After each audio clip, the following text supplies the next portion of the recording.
Il dit, il y a 3 formes de terrorisme. Le terrorisme armé, le terrorisme médiatique et le terrorisme économique. Là, le président Assimi Goïta, il a parlé comme un philosophe. C'est un militaire, mais il n'a pas parlé en tant que militaire. Là, il a parlé en tant que philosophe et en tant que visionnaire. Et aujourd'hui, on constate clairement, chers camarades d'Afrique, le terrorisme médiatique dans toutes ses formes, dans toute sa laideur. Le terrorisme médiatique dans toute sa laideur.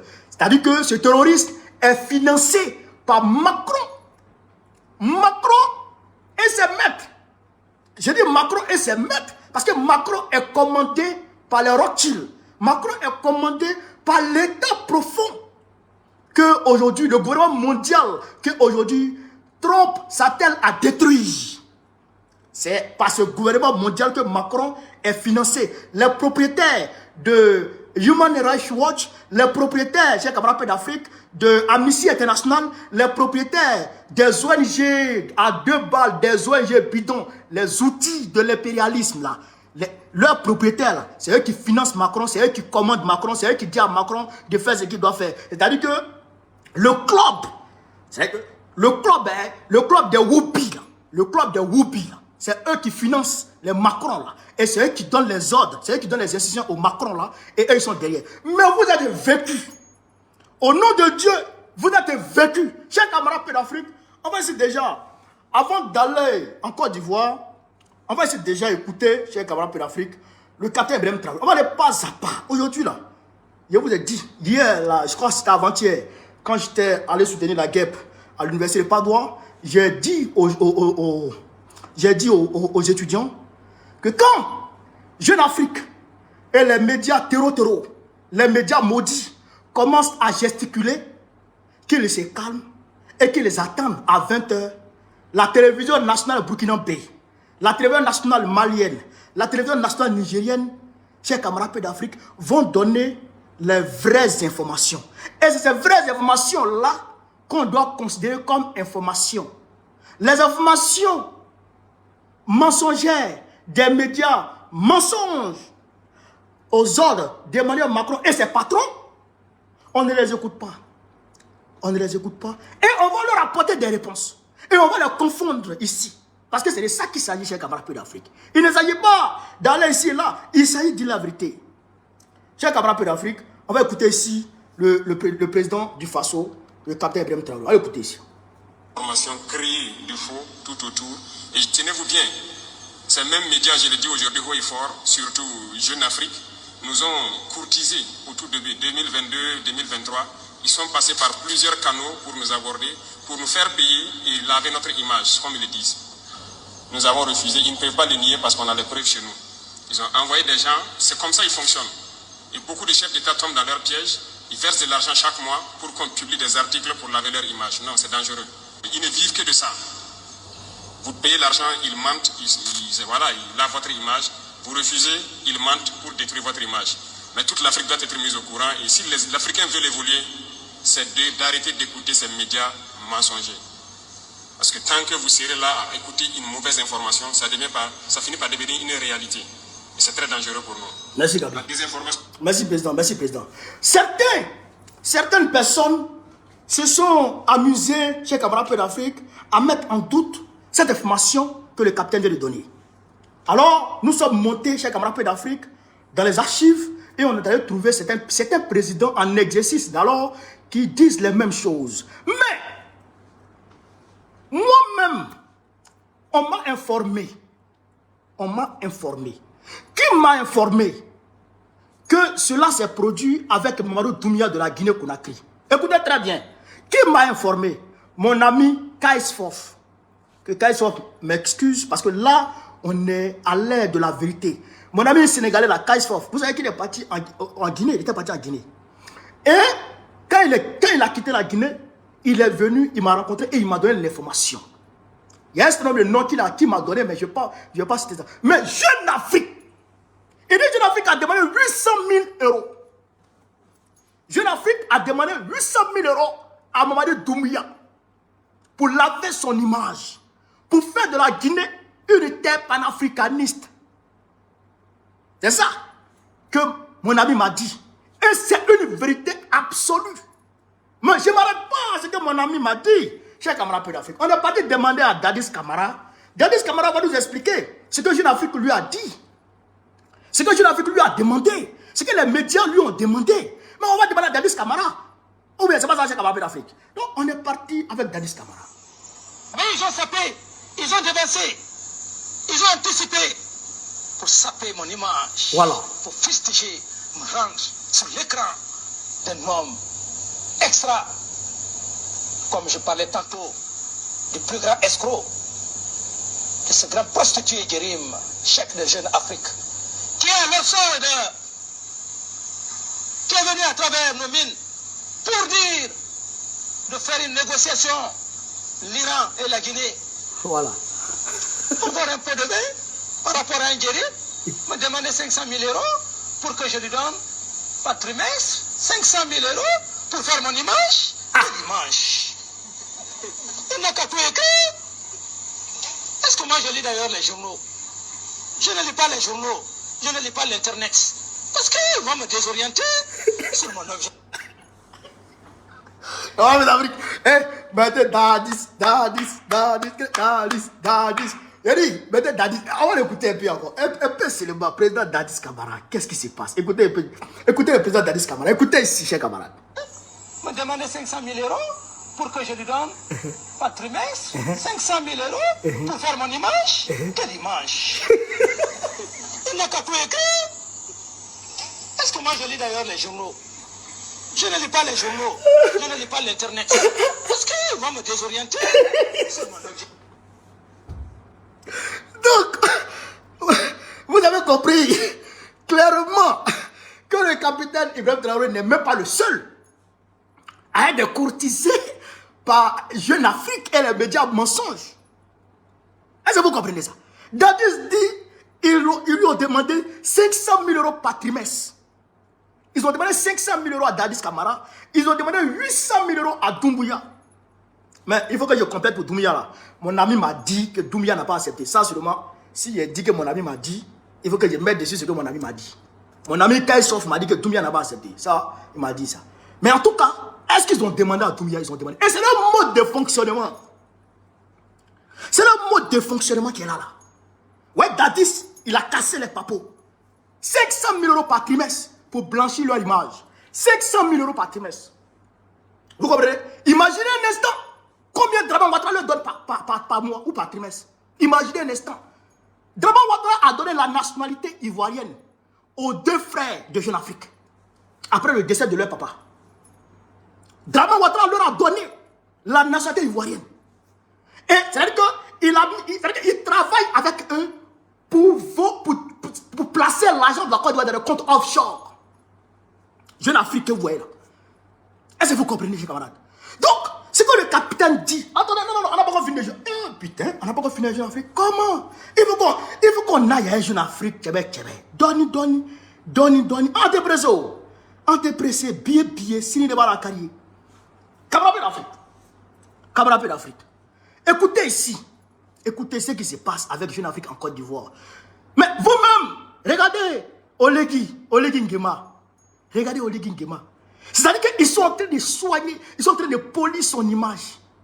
Quand la journaliste, jolie journaliste de TV5 là, la jolie journaliste de TV5 là, on choisit une belle photo d'elle et puis on poste ça derrière Olegui comme ça. Olegui il est placé devant comme ça. Olegui qui a large bouche, André mon chapeau, André ma casquette là. Olegui sa bouche est devenue jolie comme ça. Et puis il est arrêté comme ça. Et puis la gauche journaliste jolie là. Et puis elle est derrière Olegui comme ça. Il est maintenant donc vous arrivez à rendre les gens jolis comme ça. Donc vous arrivez à rendre les gens jolis comme ça. Mais ils ont poli l'image de Olegui. Pourquoi ils ont fait ça? Parce que Olegui ça va en campagne. Pour le compte de qui? Pour le compte de Macron et ses billes. Est-ce que vous comprenez ça? Mais j'arrive. On va faire campagne contre Olegui. Parce que je ne sais même pas qui est-ce qu'on va soutenir au Gabon. C'est ça que je ne comprends pas d'abord. Mais de toute façon, on est en train de guetter un peu. Parce qu'on ne va pas accepter que l'impérialisme continue à s'implanter. Tous ceux qui vont travailler à l'impérialisme, nous aurons sur leur chemin. Ça, c'est sûr. Ça là, donc, écoutez ici la lettre du continent. Jeune Afrique, l'ombre du pouvoir ivoirien derrière l'arrivée de nouveaux actionnaires. Il y a de nouveaux actionnaires du pouvoir ivoirien. C'est-à-dire que Draman Ouattara lui-même, il est actionnaire dans Jeune Afrique. C'est pourquoi vraiment, quand il veut radoter, il s'en va dans Jeune Afrique, il s'en va déposer ses sanités. On sait comment les interviews marchent, les interviews écrites, on sait comment ça marche. On sait comment ça marche. Moi, j'ai été interviewé plusieurs fois, par écrit, par notre média Le Temps. J'ai été interviewé plusieurs fois, je sais comment ça marche. Je sais comment ça marche. Vraiment, là, on sait comment, bobo là, bête comme ça là. Alors, j'ai regardé l'affaire. Qu'est-ce qu'on dit? Deux hommes d'affaires proches de la présidence d'Alassane Ouattara, eux du patronat ivoirien, ont été nommés administrateurs de Jeune Afrique par les frères Ben Yamed. Ils y représenteront les intérêts du nouveau actionnaire. Les intérêts du nouveau actionnaire directement entrés au capital du groupe, cachés derrière une société offshore. Les deux gars qui sont rentrés dans Jeune Afrique là, ils vont aller représenter les intérêts du nouveau actionnaire. Qui est ce nouveau actionnaire? Un nouveau actionnaire discrètement entré au capitaux. C'est-à-dire discrètement entré au capitaux, qui a payé une part dans Jeune Afrique, qui a payé une part d'action dans Jeune Afrique. Donc il est rentré dans les capitaux de Jeune Afrique, dans le capital de Jeune Afrique, au groupe, caché derrière une société offshore. Une société offshore. Vous savez ce qu'on appelle les sociétés offshore? Les sociétés cachées là. Les sociétés cachées là. Où on ne prélève pas d'impôts là. Où les gars volent l'argent pour être déposé là. C'est ça qu'on appelle offshore. On rappelle l'Afrique. Leur domination a été actée dès le 30 juin. Mais comme souvent chez Jeune Afrique, les salariés n'en ont toujours pas été informés.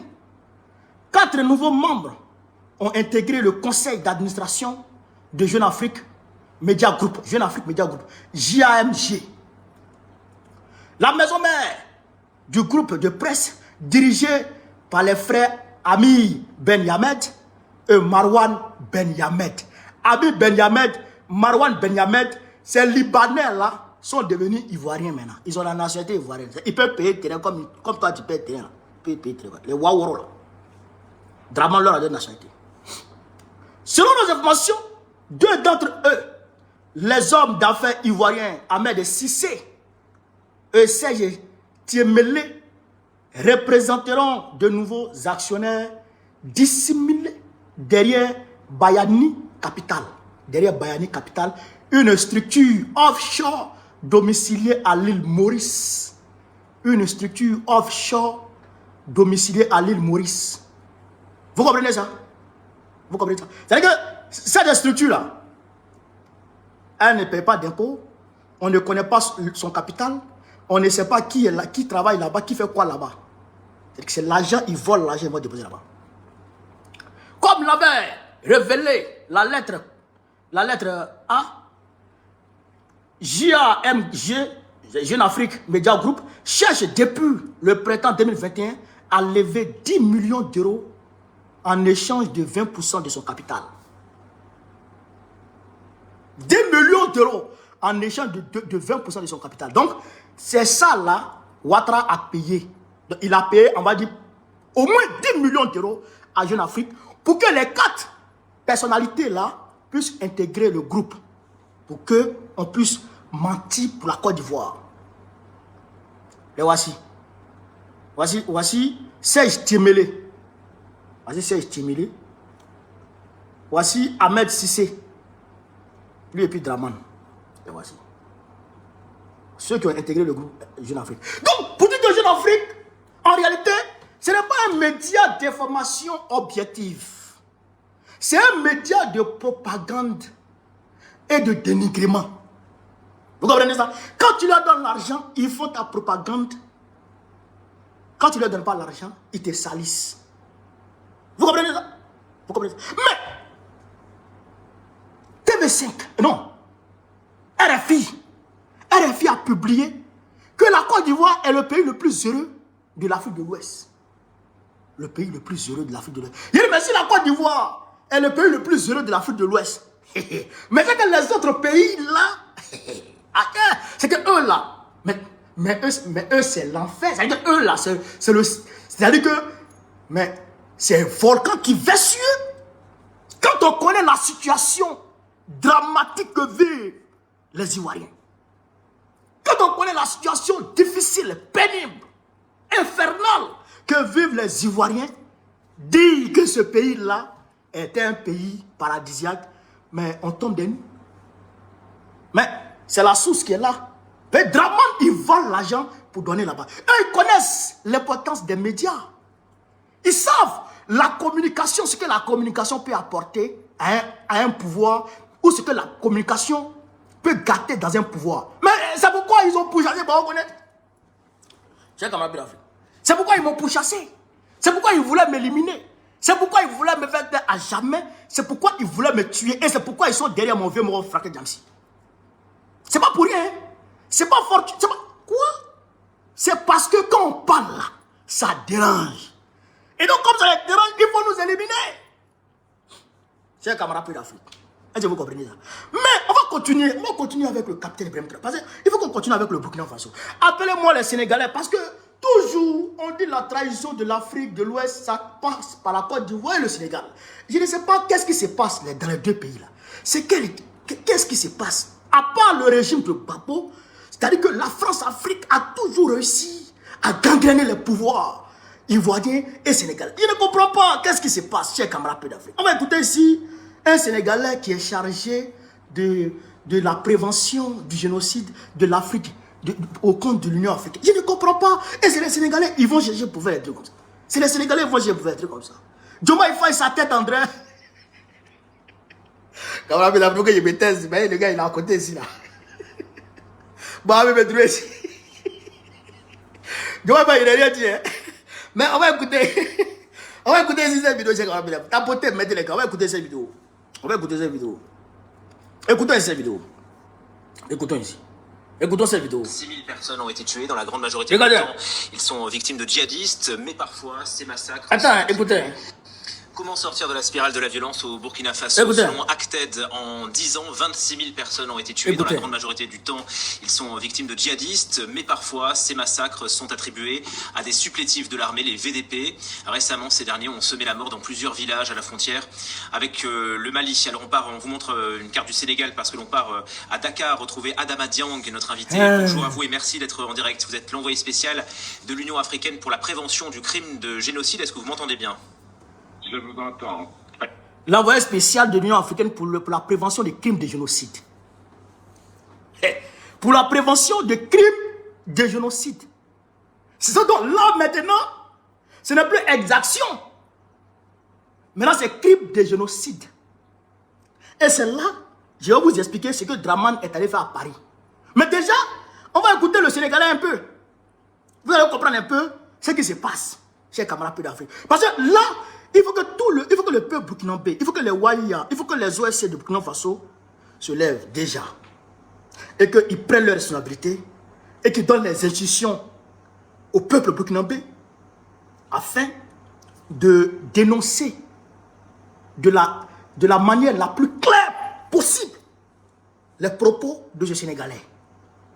Parce que moi, je vais appeler tout à l'heure, avant de faire la vidéo, avant de faire le direct, j'étais en réunion avec les camarades de la diaspora.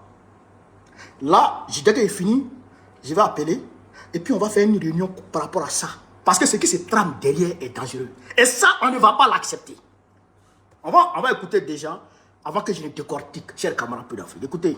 Merci beaucoup d'être avec nous en direct. La semaine dernière, à cette même heure, nous évoquions avec Wassim Nasr et Human Rights Watch le massacre que l'on voit ici à l'antenne, massacre de civils Peul dans la zone de Solenzo, c'était au Burkina Faso, à la frontière avec le Mali. D'abord, est-ce que vous pouvez nous donner votre réaction? Écoutez. Écoutez, je ne peux être que profondément choqué et indigné par les récents meurtres atroces de Solenzo. Des images insoutenables de ces meurtres circulent sur les réseaux sociaux et avec ce type d'atrocité, le Burkina Faso est le pays le plus touché parmi les pays sahéliens. Vous diriez que ça s'apparente à des crimes de masse? Il dit il est choqué par ces exactions. On va continuer. que c'est pas la première fois, bien sûr, que on documente et qu'on informe les gens sur des massacres de civils au Burkina. Écoute, ce n'est pas la première fois et il faut également se dire que si la situation au Burkina est préoccupante, il ne s'agit pas d'un incident isolé. En fait, c'est toute la région de l'Afrique de l'Ouest qui est confrontée à un paysage de violence terroriste en pleine expansion, avec de nombreux groupes s'unissant désormais sous la bannière de l'État islamique et qui étendent leurs activités dans le nord et le centre du Mali, dans la région des trois frontières du Burkina, Mali et Niger. Et j'ai appelé au mois de mai dernier, de l'année dernière, les propos du général Stephen Townsend, qui est, comme vous le savez, l'ancien chef de la force opérationnelle interarmée combinée Opération Resolve, qui disait que l'État islamique en Irak et en Syrie, aujourd'hui, peut se tailler un nouveau califat où Al-Qaïda le peut. Et s'ils le font, ils le feront et ils le tenteront de le faire en Afrique de l'Ouest. Sauf qu'ici, à Damadiang, on parle quand même de supplétifs de l'armée qui s'en prennent aux civils. Et c'est bien regrettable et je dois dire que nous devons le condamner. Et c'est d'autant plus regrettable que nous sommes en train aussi d'assister à une exploitation nauséabonde des sentiments xénophobes qui peuvent relayer, alimenter des appels à la stigmatisation, à l'expulsion ou au meurtre des peuples, tout comme les Tutsis ont été stigmatisés puis assassinés il y a 30 ans au Rwanda. Hein? Je crois que nous devons donc tous nous mettre à la tâche et je me réjouis déjà que le procureur est sorti en communiqué pour mettre en garde ceux qui justement peuvent faire ces propos haineux, ce discours haineux. On va parler, Mais est-ce que vous avez déjà compris? C'est que lui, d'ailleurs, on va pas tout écouter parce qu'il ne faut pas y être tombé ici, être un malade. Lui, il fait fi de la déclaration officielle du Burkina Faso, de l'État burkinabé, qui dit clairement que les VDP ont été attaqués. Et dans leur riposte, renforcée par les FDS du Burkina Faso, ils ont repoussé l'ennemi. Ils ont tué 100, une centaine parmi ces maudits.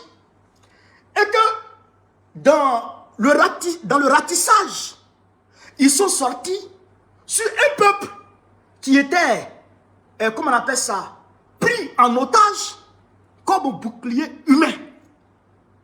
Et donc, ces populations qui étaient dans une situation déshumanisante ont été libérées par les vaillants forces patriotes du Burkina Faso, soignées, prises en charge et raccompagnées en lieu sûr.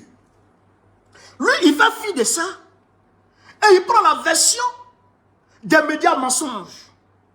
Et il vient dire que c'est condamnable parce que cette stigmatisation et ces violences contre les Peuls, c'est ce qui s'est passé contre les Tutsis au Rwanda et ce qui a conduit à des millions de morts. Voilà comment lui, il analyse la situation. Est-ce que ça là, est-ce que c'est normal? Est-ce que c'est normal? C'est comme un peu d'affaires. Est-ce que c'est normal? Et c'est pourquoi Draman Ouattara a été appelé en urgence pour aller en France, pour aller chez Camarade d'Afrique, lui donner les instructions. Comment faire pour que cette histoire de Solenzo soit transformée en un crime de génocide et qu'on porte ça devant l'Union africaine, comme l'AES ne fait plus partie de la CEDEAO, donc ils n'ont plus ramené les oiseaux de la CEDEAO cette fois-ci. Ils sont allés chercher le Waworo de l'Union africaine pour venir bavarder. Et donc, de l'Union africaine, ils vont envoyer ça aux Nations Unies pour aller bavarder. Et éventuellement, à faire passer leurs allégations mensongères aux Nations Unies. Alors, peut-être qu'il y aura une force de protection des peuples, ou bien peut-être qu'il y aura, je ne sais quoi d'autre, ils vont prendre des dispositions pour envoyer des forces, en tout cas étrangères, au Burkina Faso, pour venir alimenter plus le terrorisme, pour venir renforcer le terrorisme. Ou, pourquoi pas, créer une rébellion. Vous comprenez ça? Vous comprenez ça? Ce n'est pas pour rien que l'AES est sorti de la francophonie. Ce n'est pas pour rien que l'AES est sorti de la francophonie. C'est qu'ils cherchent à mettre en place, trouver des voies et moyens pour ramener des forces étrangères au Burkina Faso, chercher à envoyer une force étrangère et pour permettre un ravitaillement. C'est-à-dire qu'en ravitaillant ces forces-là, ils vont ravitailler en même temps les terroristes. Puisque les terroristes n'arrivent plus à s'en sortir. Les terroristes n'arrivent plus à se mouvoir. Les terroristes n'arrivent plus à opérer tranquillement. Il y a des terroristes qui se promènent maintenant avec des calibres 12. Des terroristes qui se promènent maintenant avec des fusils de chasse. Sans munitions. Puisqu'ils sont traqués. Leurs voies de ravitaillement ont été coupées. Est-ce que vous comprenez ça? Leurs voies de ravitaillement ont été coupées. Et donc, maintenant, comme ils sont acculés de partout, le Mali les frappe, le Niger les frappe, le Burkina Faso ne les laisse pas, alors il faut venir au secours. Il faut voler au secours de leurs amis terreaux qui sont en train de se faire exterminer, qui sont en train d'être terrorisés par les FDS, les VDP et les militaires de l'AES. Les terreaux se font terroriser par nos forces patriotiques. Et donc, il faut voler à leur secours. Sinon, ils vont finir et le terrorisme sera un vieux souvenir. Alors, il faut éviter ça pour ne pas qu'il y ait une stabilité politique au niveau de l'AES, pour que l'AES puisse effectivement amorcer son développement vers son progrès, vers la prospérité totale. Pour que l'AES puisse construire des entreprises, des usines de transformation de toutes les matières premières issues de son espace. Il faut empêcher ça. Il faut attaquer le Niger. Il faut endeuiller le Niger. Il faut empêcher le Niger de vivre. Parce que l'uranium manque aux centrales nucléaires de la France. L'uranium manque aux centrales nucléaires de la France, j'ai camarades d'Afrique. On nous dit qu'en 2026, l'électricité va augmenter de 20% en France. Les lampadaires sont coupés dans les rues de France. J'ai filmé ça un jour dans mon quartier. En pleine pluie, les lampadaires étaient coupés. Et ça, c'est partout en France aujourd'hui. À Paris même. On rentre dans une forme de délestage à Paris parce que ça ne va plus. Et donc, pour éviter ça, il faut très rapidement créer le chaos. Il faut renforcer les agents du chaos dans l'AES. C'est ça la réalité. Et c'est ça. C'est ça. C'est ces instructions qui sont données à Draman Ouattara. C'est ces instructions qui sont données à Draman Ouattara. L'AES doit couler. Mais, je dis à ce Sénégalais, je dis au gouvernement mondial qu'aujourd'hui, nous, le peuple africain, on est prêt à défendre nos terres. On est prêt à défendre nos terres. Je vous ai dit qu'au nom de Dieu, cher camarade d'Afrique, s'il faut que Boko prenne Kalash, je vais prendre Kalash ici pour allumer l'impérialisme. Au nom de Dieu. Mais, cher camarade d'Afrique, Che Guevara dont on parle de lui là, Che Guevara dont on parle de lui là, mais c'est à Cuba qu'il a véritablement amorcé sa révolution avec Fidel Castro. Mais il n'était pas cubain, il était argentin. Il était argentin, mais il a combattu dans l'armée de Castro, qui a renversé Batista, si je ne m'abuse, le dictateur aux ordres des États-Unis d'alors. Oui, et il a été nommé ministre de l'Agriculture. Puis il a été détaché comme chargé, chez camarades d'Afrique, de la propagation de la révolution à travers le monde entier. Par Castro. Donc, si Che Guevara a pu le faire, si Che Guevara a pu le faire, pourquoi moi je ne peux pas le faire? Si c'est pour prendre les armes au Burkina Faso, on va prendre les armes. Si c'est pour prendre Nama, dans l'AES, on va prendre Nama. Et puis on va courir ça. C'est pas d'ailleurs. Mais pour dire que on va rester passif. Parce que les malhonnêtes, les malheureux, les maudits veulent détruire nos pays pour voler nos richesses. Jamais de la vie on ne va accepter ça. Jamais de la vie on ne va accepter ça. Mais Laurent Gbagbo l'a dit. Laurent Gbagbo l'a dit.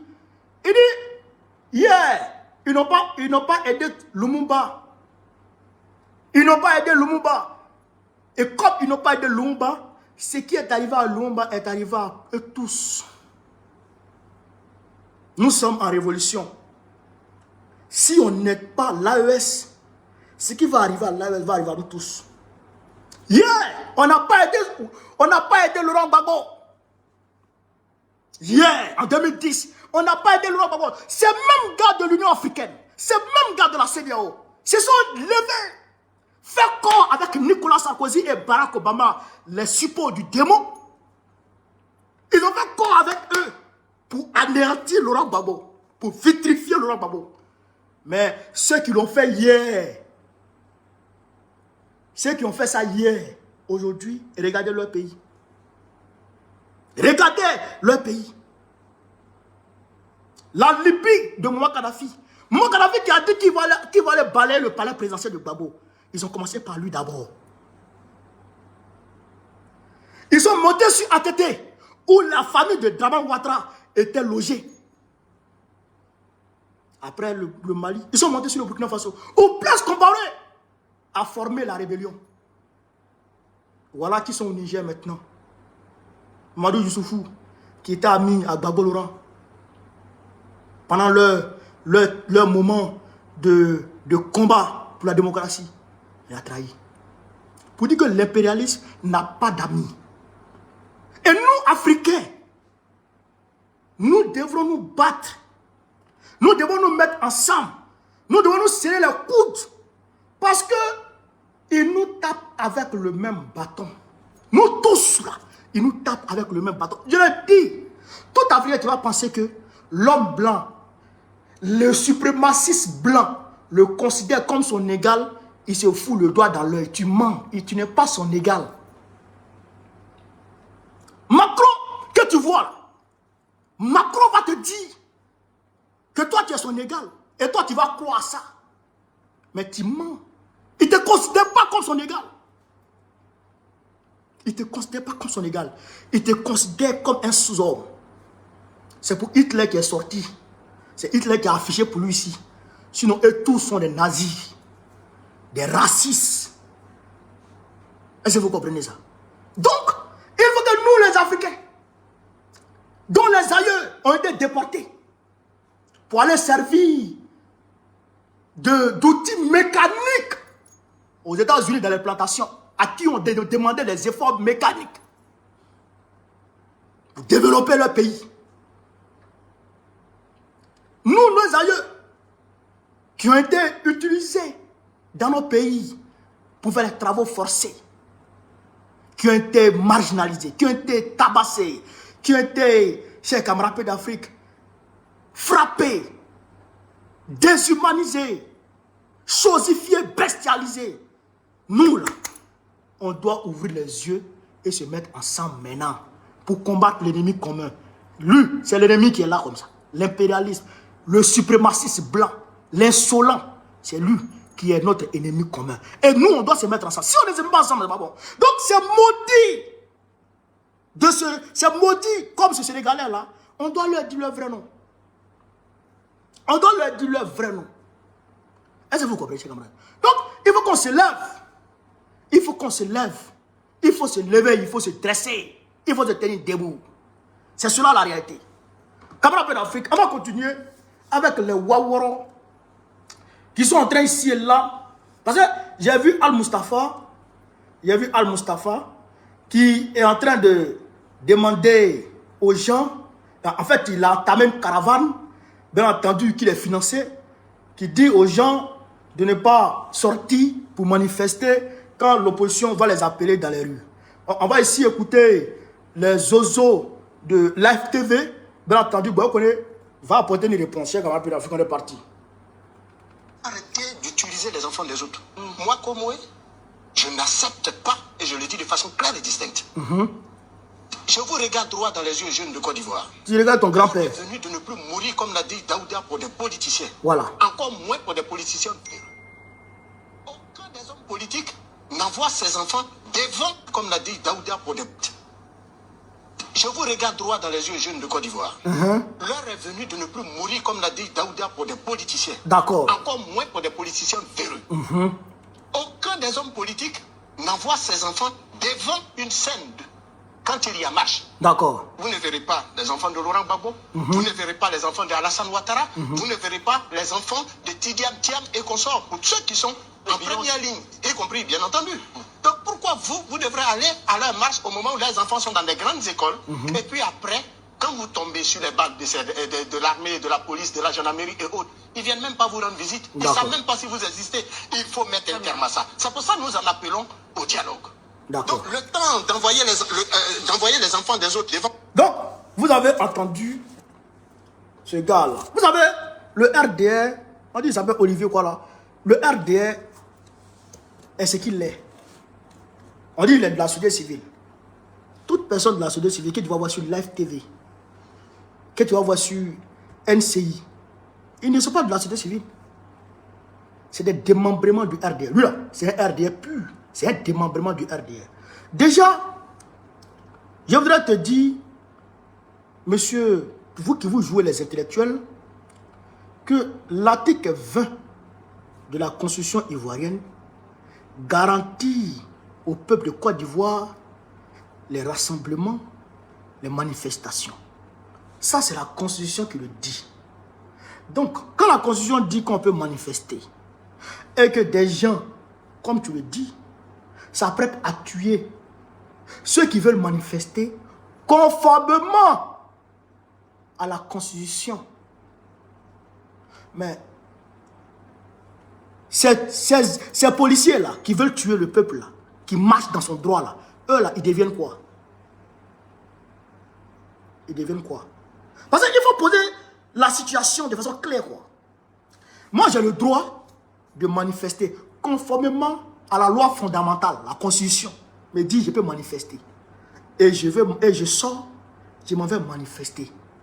Et les policiers qui sont censés encadrer la manifestation tirent sur moi, s'apprêtent à me tuer. Comment on appelle ces policiers-là? Venons dans l'AES. Revenons dans l'AES. Le peuple, conformément à la constitution malienne, burkinabé, nigérienne, c'est la laïcité. D'accord, c'est la laïcité. Donc les gens vont à l'église conformément à la constitution.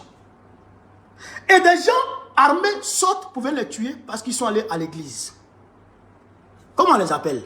On les appelle les terroristes. Ok. Si en Côte d'Ivoire, quelqu'un veut manifester conformément à la Constitution et quelqu'un en âme sort là-bas pour lui tirer dessus, comment on l'appelle? C'est un terroriste. Est-ce que vous comprenez ça? Donc, ceux-là sont en train de cautionner le terrorisme dans notre pays vis-à-vis ces pseudo-intellectuels, ces intellectuels de pacotille, ces intellectuels à 2 balles. C'est pourquoi souvent les gars me disent, bon, il faut aller à l'école encore, il faut continuer les études. Il ne continue pas. Il ne continue rien. Ahmed Sékou Touré, il avait le niveau CP. Moi, j'ai le niveau Bac plus 2. Qui dit mieux? Avec le niveau CP, Ahmed Sékou Touré, il est rentré dans l'histoire. Par la grande porte de l'histoire. Alassane Ouattara, il est économiste. On dit la PhD. Le voici. Il est qui? Il a quoi? Est-ce que vous comprenez ça? Ces gens-là, ces intellectuels de pacotille là, ça veut dire qu'il ne faut pas les écouter, quoi. Il ne faut pas les écouter, quoi. Ça veut dire que c'est des gens qui sont avides d'argent. Leur cupidité est inestimable. Des vendus, des gens qui suivent leur ventre. Gueule ouverte, narine ouverte, en train de courir derrière l'argent avec leur vilain ventre. Bande de délinquants, bande de voyous. Voilà des waworo, des kodjourous qui cautionnent le terrorisme dans notre pays. Le terrorisme d'État dans notre pays. Est-ce que vous comprenez ça, chers camarades d'Afrique? Est-ce que vous comprenez ça? Mais on va aller plus loin. Comme ils disent que les politiciens ne sortent pas dans les rues, pour aller avec leur famille dans les rues. Je vais vous rappeler qu'en 2011, Michel Gbagbo a été retrouvé avec le président Laurent Gbagbo le jour où on a arrêté le président Gbagbo. Donc, Michel Gbagbo, fils de Laurent Gbagbo, était sur le terrain. Pendant que toi Fafron, Dendjougou, Kodjougou, Kaya, Kili, toi qui étais quelque part là-bas, Michel Gbagbo était avec son papa dans la rue. Et d'ailleurs, Michel Gbagbo est un cadre. Il est président exécutif. Il est vice-président. Il est vice-président exécutif de notre parti. Michel Gbagbo, il est vice-président du parti de Laurent Gbagbo. Et donc, s'il y a manifestation, naturellement, il est dehors. Michel Gbagbo, fils de Laurent Gbagbo, naturellement, il est dehors. Et en 2020, Michel Gbagbo, il était au stade. Michel Gbagbo était dans les rues. C'est ça qui est la vérité. Mais on va voir ici, si Laurent Gbagbo appelait les gens dans les rues, et puis lui-même se cachait dans la maison. On va voir ça ici en Afrique. On allait interroger l'histoire. On va voir ça ici. On est pas chez en Afrique. La marche du 18 février. Nous nous sommes retrouvés à cette marche le matin. Et j'ai découvert un Laurent tendu. Il était méconnaissable. Il était méconnaissable parce que il avait appris que cette marche-là allait être un moment d'épreuve et que Nguetapa avait été prévu. Voilà. Et déjà, Laurent Gbagbo avait été informé de... C'est-à-dire que d'un guet-apens, il avait été prévenu de la mise en place d'un guet-apens contre lui. Et vous comprenez? Laurent Gbagbo, on lui avait dit que marche du 18 février, tu t'en fais là. Les gens là, ils ont mis en place un guet-apens, ils vont te soulever. Pour aller te tuer. Laurent Gbagbo. Mais malgré tout, il est sorti avec sa femme. Je vais vous montrer Laurent Gbagbo. Je vais vous montrer Laurent Gbagbo. Allez dire à ces politiciens, ces intellectuels à 2 balles là. Devenez à l'ouest. On va les enseigner un peu. Bande de Kodjougou. Il ne m'avait pas donné l'information. Il ne m'avait pas donné l'information. Il avait même essayé de me convaincre de ne pas aller à la marche. Je ne comprenais pas. Je me disais, mais comment ne pas être à une marche? C'est pas possible. Et donc, je suis allé. Et quand j'ai décidé d'y aller, il n'a plus rien dit. Regardez sa voiture. Voilà Laurent Gbagbo ici. Attendez. Voilà Laurent Gbagbo ici. Voilà Laurent Gbagbo ici. Voilà Laurent Gbagbo ici. En première ligne. En première ligne de la marche. Voici. Voici Boamori Ferré. Voici les camarades. Voilà Laurent Gbagbo ici. Alors qu'on lui avait dit que le guet-apens était là. Mais qui avait posé ce guet-apens? Qui avait prévu ce guet-apens? Eh bien, c'est celui qui a prévu le guet-apens contre Gbagbo Koné. Le mois dernier. Je dirais c'est moi-même. Non, le mois dernier. C'est le 26 février. À Paris. C'est Draman Ouattara. Le même Draman Ouattara qui avait prévu ce guet-apens contre Laurent Gbagbo. Mais malgré ça, Laurent Gbagbo est sorti et il est en première ligne de la marche. Allez-y, appelez ces zones, regardez ça soit ici. Bande de Kodjougou, délinquants notoires, Soufewourou, affamés, Atefa, Atefoué, Atefouétien, que de cabri. Ils ne font pas anus, ils ne chassent pas mouche. Dendjougou. On va continuer, chers camarades. Les forces qui redoutent l'ouverture démocratique s'organisent. Et le mardi 18 février 1992, une répression sauvage s'abat sur les démocrates ivoiriens. En mai 1991, à la cité universitaire de Yopougon, une descente policière commandée par la FIEPAC avait estimé que les étudiants en faisaient trop et donc voulaient leur en faire voir. Ils ont cassé de l'étudiant, ça avait traumatisé tout le monde. C'est ça, je fais. Nous sommes descendus dans les rues, nous avons manifesté, nous avons obtenu du président Oufouette à l'époque la mise sur pied effectivement d'une commission d'enquête. Elle était dirigée par le magistrat Kanyoueki, composé par le pouvoir, par Oufouette lui-même.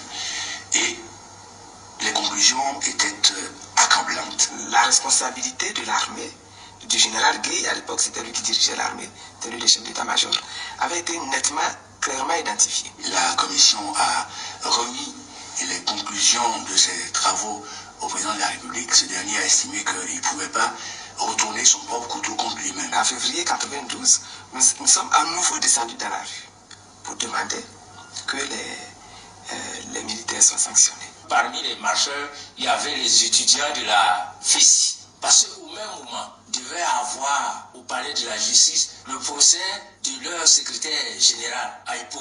On n'était même pas à côté du palais de justice, même pas dans ce convoi-là, dans cet alignement-là. On a déjà vu les voitures brûler très loin. C'est qu'on avait déjà préparé des voitures à être brûlées avant qu'on arrive. Notre marche a été violemment dispersée et ils ont tiré même à balles réelles. J'ai pris ma jeep pour sillonner dans le plateau. Et j'ai remarqué que le véhicule du secrétaire général du FI était stationné vers la rame. Quand j'ai entendu les militaires hurler, tuez-les! Tuez-les! La seule pensée que j'ai dit, ah, c'est donc comme ça que sont morts Lumumba et Ben Barka. Voilà. C'est au même moment que les militaires sont arrivés. J'ai constaté qu'ils ont pointé l'arme dans notre direction. Donc, j'ai fait ouvrir pour récupérer maintenant le secrétaire général du FI. On m'a mis dans la jeep et on m'a amené au commandement supérieur de la gendarmerie. Le chef de lieu, le général Kani est sorti, il m'a regardé, il a dit amenez-le à bas. Moi j'ai eu moins de chance parce que moi ce sont des... Donc, c'était pour montrer à ces zozos-là que Laurent Gbagbo, c'est un garçon. Il ne dit pas aux enfants des gens sortez plus lui à la maison. Mais, nous, comme en 92, il était plus jeune. On est d'accord. Mais aujourd'hui, c'est vrai qu'il peut marcher, mais nous, on ne va pas accepter que notre papa marche. Ça aussi, c'est une réalité. Aujourd'hui, là, Gbagbo, là, il a fait des enfants. Il a fait des enfants et ces enfants ont grandi. Et ces enfants-là sont à mesure de mener le combat sous sa direction. Est-ce que vous comprenez ça? De suivre ses directives et mener le combat comme il le souhaite. Alors là, le plan Gbagbo, il est commandant en chef. Oui, il est commandant en chef de la troupe qui va dégager Dramane. La troupe africaine de Côte d'Ivoire qui va dégager Dramane, le président est le commandant en chef, chef suprême. Donc on ne peut pas demander à notre chef suprême de descendre dans l'arène. Il n'a qu'à rester là-bas. Nous avons mis le combat. Et puis vous là, on ne vous a pas appelé dans la rue. Daouda, ça c'est d'André, frère, André c'est d'André, râteau de Kachula là. Ouais, râteau de Kachula là. Daouda, on ne t'a pas appelé dans les rues. Tes enfants qui souffrent de malnutrition, là, leur ventre est comme ça, quand ils lâchent à côté de toi. Frère, quand enfant de Daouda lâche à côté de toi, mais il faut commencer à courir, parce que ça devient parfum Aruna sur toi. Tes enfants malnutris, là, il faut les garder de ta maison, on ne les a pas appelés. Toi, Olivier Beloubé, là, ton nom André Yacouba qui est en train de me pleurer là. Dendjougou Kayakli. On t'a pas appelé. On n'a pas appelé ta femme deux pieds gauche là. On l'a pas appelé. Tes enfants. Tes enfants yeux penchés. Tes enfants yeux penchés là. On les a pas appelés. Gardez vos familles là-bas. Nous, on ne vous a pas appelé dans les rues. On a appelé les Africains de Côte d'Ivoire. Et plus de justice, de liberté et de paix. C'est eux qu'on a appelé les panafricanistes de Côte d'Ivoire. Les partisans et les sympathisants du parti de Laurent Gbagbo. C'est eux qu'on a appelé dans les rues. On ne vous a pas appelé. Et puis vous êtes embrouillés. Qui vous a appelé? Hein? Appui que toi tu n'as pas porté, ça te sert. Laurent Gbagbo a porté son habit tranquillement. Ça lui va très bien. Est-ce que vous comprenez ça? Ça lui va très bien, il est zo dedans. Et toi, tu dis non, Abila, toi, tu sais. Elle se doit gaboter. Elle se doit gaboter. Pantalon, tu n'as pas porté là. Ta main cherche quoi dans sa poche? Hein? Pantalon, tu n'as pas porté, ta main cherche quoi dans sa poche? Quittez dans vos torognis là. Vos papatoyas là. Vos jaïria là. On n'est pas dedans vous. Est-ce que vous avez compris ça? On n'est pas dedans vous. Allez, gardez votre bœuf là-bas. Votre télé, vous-même, on s'en fout de vous. Est-ce que vous avez compris ça? Nous là, on va prendre les rues. On va prendre les rues. Mais aujourd'hui, quand je regarde Draman, il est devenu comme un fruit mûr. Tu touches pas, il va tomber. Parce que son administration, c'est que son administration même actuellement là, c'est eux qui nous suivent ici. C'est l'administration de Draman même qui nous suit. Les gens ne sont plus prêts pour lui. Tu veux pas, tu vas tomber. On sort un jour, il tombe. On sort un jour, il tombe. Parce que, malgré tout, Macron allait là. Je vous l'ai dit, la priorité de Macron actuellement, c'est l'Ukraine et l'AES. Sa priorité, c'est l'Ukraine et l'AES. La Côte d'Ivoire, là, il a confié ça à Jean-Marie Bockel. Frère, le président de la Côte d'Ivoire, là, il a confié ça à Jean-Marie Bockel. Oui. Donc, Jean-Marie Bockel dit, Draman, là, il ne rentre pas dans le calcul. Il ne rentre pas dans le calcul. Et Gbagbo, là, on doit mettre son nom sur la liste. Et après, il faut le cater. Mais Draman, il n'entend pas. Mais même ça, ça ne marchera pas. Vous comprenez ça? C'est pourquoi, vous voyez, même Thiam demande la réinscription de Gbagbo sur la liste électorale. Parce que la France a déjà choisi son gars. Pour la Côte d'Ivoire. Ils ont déjà choisi leur gars. Et puis, eux, ils sont passés à autre chose. Donc, Draman est en train de mettre son balai, là. Il est en train de danser son mapouka, là. Macron ne le gère pas. Il n'a même pas son crâne. Donc, ça veut dire qu'ils s'en mettent pour rien. Ils s'en mettent pour rien. Donc, en réalité, Draman, là, il est fini à Bana. Il est fini. Donc, maintenant, ce qui lui reste, c'est de donner l'argent au débordeaux pour créer les faux buzz. Hein? On fait palabre, on fait ceci, on fait cela. Je sais pas, on veut de combien? Mais ça, là, est-ce que nous on a le temps pour ça? Allez, là, on est gamé. Viande qui était dans sauce, en 2010, avant 2010, on pouvait au moins gagner 2 morceaux dans sauce. Mais aujourd'hui, il n'y a plus 2 morceaux. Il n'y a même plus de, il y a même plus un morceau de viande dans la sauce. Légumes, les aubergines qu'on prenait pour couper, tout le monde est devenu végétarien en Côte d'Ivoire. Hein? Les aubergines qu'on prenait pour couper, mettre dans la sauce, pour remplacer la viande là. Mais on ne trouve plus ça. Aubergine est d'une chair. Piment 1 à 50 francs. 1 à 50 francs. Hein? Même piment, c'est-à-dire que mort subite, on faisait. C'est-à-dire qu'on prépare riz comme ça. Et puis on fait huile. On pimente ça. Puis on fait sur riz là. C'est-à-dire que là, il est 16 h. C'est-à-dire que quand tu as paumé, tu as mangé comme ça. Frère, tu bois l'eau. Ça te brûle, tu dabas, tu bois l'eau. Mais riz là est petit comme ça. Hein? Chacun a pris au moins 3 coups. Mais tout le monde est bé. C'est-à-dire que tu vas vendre tout le monde est dévolu comme ça. Tellement tu as bu l'eau. Tu vas toute la soirée en train de boire l'eau, c'est vrai. Piment est dans ta bouche. Tu as bu l'eau quand tu es fatigué. Mais piment là encore, on ne gagne pas. Piment là met des chairs.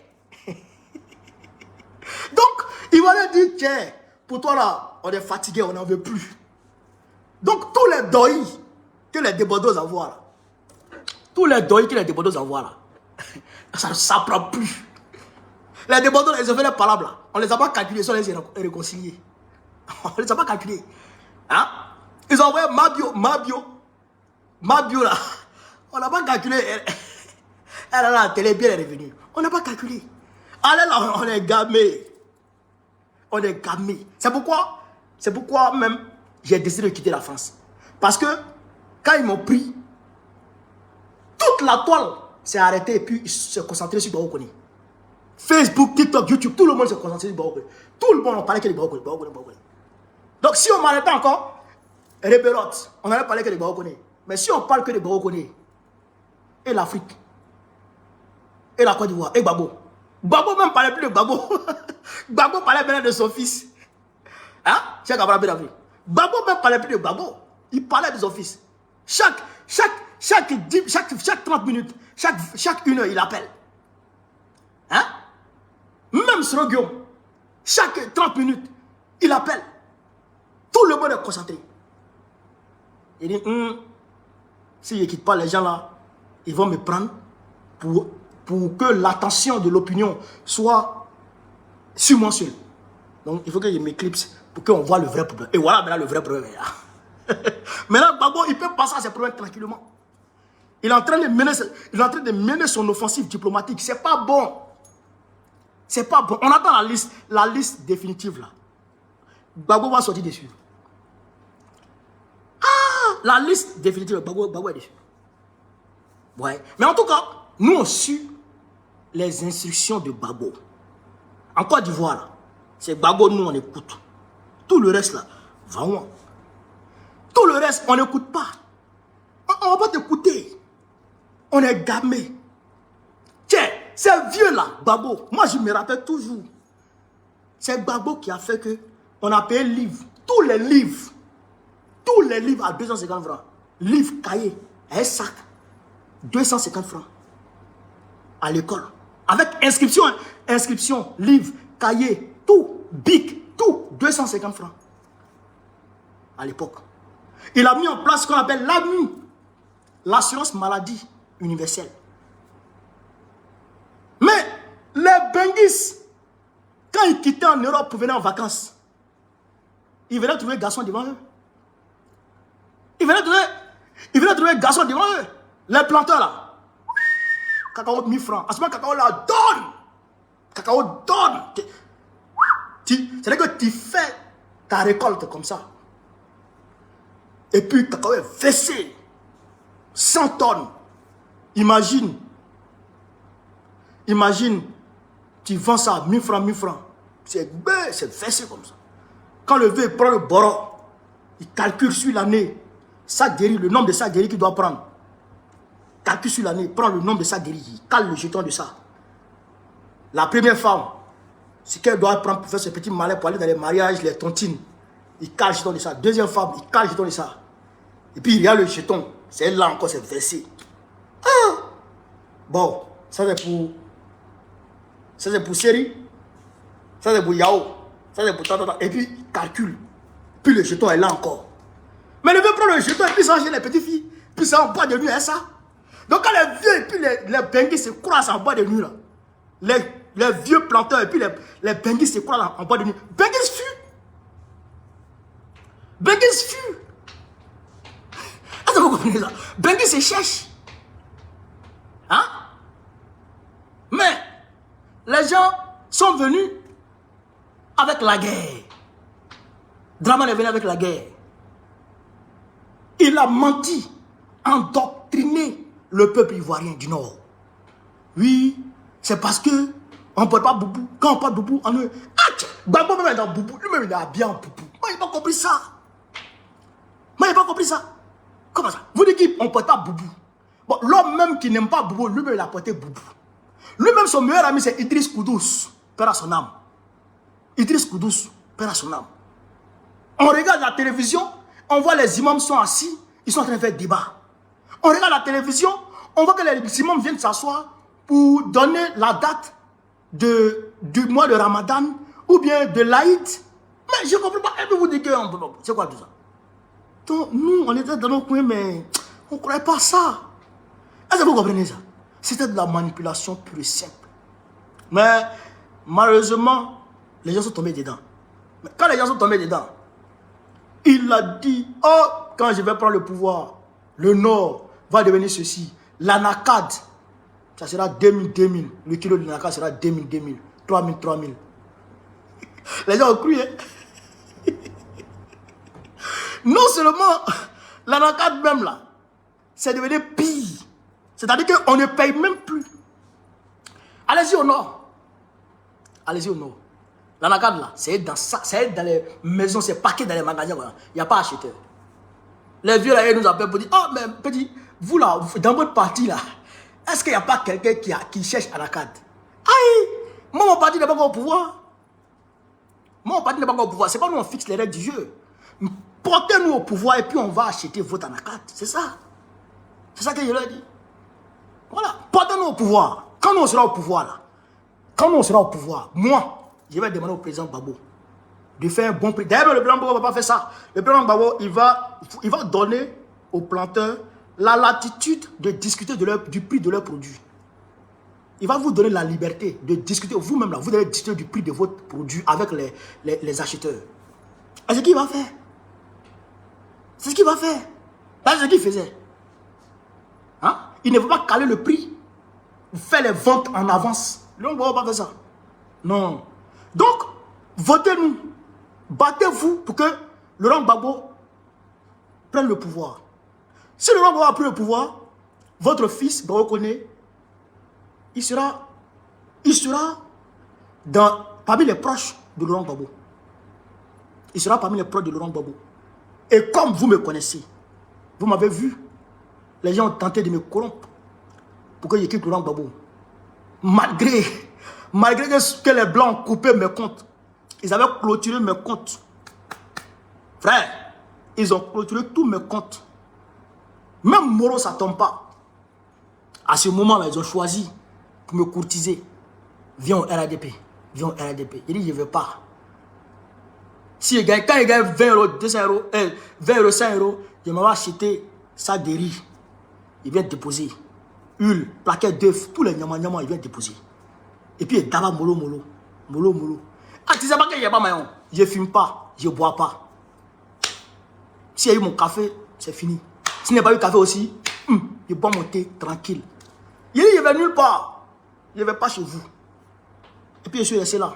Parce que je veux que ces gars-là soient considérés comme une région qui produit des enfants dignes. Parce que si moi je me vends, si moi je deviens un politicien essuie-glace, c'est le nom de ces gars-là qui s'en va comme ça. Ils vont dire les Koyara, ils sont comme ça. Mais si je reste digne, je rends honneur à ces gars-là. Et donc, pour moi, pour ces gars-là, je reste digne. Et pour ma conviction, parce que je suis convaincu que mon combat, là, ça va emmener et ces gars-là, et la Côte d'Ivoire, et l'Afrique vers la prospérité. Donc c'est pourquoi je suis engagé. Et j'ai été heureux. J'ai été heureux de voir l'élan de solidarité de ma famille biologique et ma région autour de nous. J'ai été très heureux. Donc, continuons dans ce sens, peuple de Séguéla. Continuons dans ce sens. Et regardez, vous-même vous voyez aujourd'hui, que ce soit Bouaké Fofana, que ce soit qui d'autre, les gens, les Kanima là, que ce soit qui d'autre. Regardez, ils font quoi pour la région? Rien du tout. Rien du tout. Tout le goudron de Séguéla est cassé. Tout est cassé. Même une seule entreprise, même une seule, ils n'ont pas construit pour Séguéla. Ce n'est pas les projets qui manquent, hein. Il y a les projets. Mais ils sont méchants. Ils sont méchants. Parce qu'ils savent que s'ils donnent du boulot à nos frères, demain quand ils vont venir d'Abidjan, nos frères vont plus courir derrière eux. Donc, il faut les laisser dans leur précarité, dans leur pauvreté. Comme ça, quand ils viennent d'Abidjan, nos frères vont courir derrière eux et ils vont leur donner les 2000, les 5000. Ça, ils ont transcendé la vie des jeunes de Séguéla. Ça, ils ont condamné mon peuple. Mais, à la Abo, mettons-nous ensemble, dégageons Ouattara. Si nous n'avons plus le pouvoir, en tout cas, Séguéla va changer. Moi, je peux vous donner cette garantie. Si nous n'avons plus le pouvoir en octobre prochain, Séguéla va changer. Ça, c'est sûr. Ça, c'est sûr comme... C'est sûr comme... C'est-à-dire que comme demain va faire jour. À coup sûr, Séguéla va changer. Au tien les. Sauf si moi, je ne suis pas là. Sauf si je ne suis pas là. Voilà. Parce que je suis un enfant. Je suis né là-bas. J'ai grandi là-bas. J'ai fait l'école à Séguéla. Je connais la misère. Je connais les réalités. Donc, mettons-nous ensemble laissez affaire de Ouattara du Nord. Il n'est pas du Nord. À Solé. Il vient de Sendou. Il vient de Sendou. Il n'est pas du Nord. Mais quelqu'un qui est du Nord, pourquoi il ne va jamais au Nord? Quelqu'un qui est du Nord, il ne va jamais au Nord. Depuis Allah Gouda, il ne va jamais au Nord. Personne ne peut me montrer maison de Dramane Ouattara au Nord. Ça n'existe pas. Même Oufoué qui est là, Oufoué avait sa maison à Séguéla. Oufoué qui est là, Oufoué là. Oufoué avait sa maison à Séguéla. Oui, il avait sa résidence à Séguéla. Oufoué. Est-ce que vous comprenez ça? Mais Dramane n'a pas de maison. Rien du tout. Donc, voilà un peu, chers camarades, un peu d'Afrique, ce que je voulais vous dire ce soir. Je suis très heureux de vous avoir encore entretenu à travers cette vidéo. Vraiment, Traoré soit salué à travers cette vidéo. Et je pense que j'espère en retour que vous allez partager et que vous allez être des ambassadeurs pour moi, pour pouvoir propager les informations que vous avez reçues et les analyses pertinentes que vous avez reçues dans cette vidéo à travers toute l'Afrique. Je compte sur vous pour porter ce message partout à travers l'Afrique. Je compte sur vous et on se retrouve, Inch'Allah, demain. Voilà, demain on se retrouve. Il ne fait pas trop les petites vidéos parce que, c'est Ramadan, ça fatigue un peu, mais bon, on va essayer de voir ce qu'on peut faire. Voilà. Donc, je vous remercie. Que Dieu veille sur vous. Que Dieu veille sur chacune et chacun d'entre vous. Que Dieu protège chacune et chacun d'entre vous. Que Dieu préserve l'Afrique. Que Dieu préserve l'AES. Que Dieu préserve notre beau pays, la Côte d'Ivoire. Et que Dieu donne la victoire à Laurent Gbagbo pour le bonheur des Ivoiriens et des Africains. Vive l'Afrique libre. Vive le panafricanisme. Vive tous les présidents panafricains.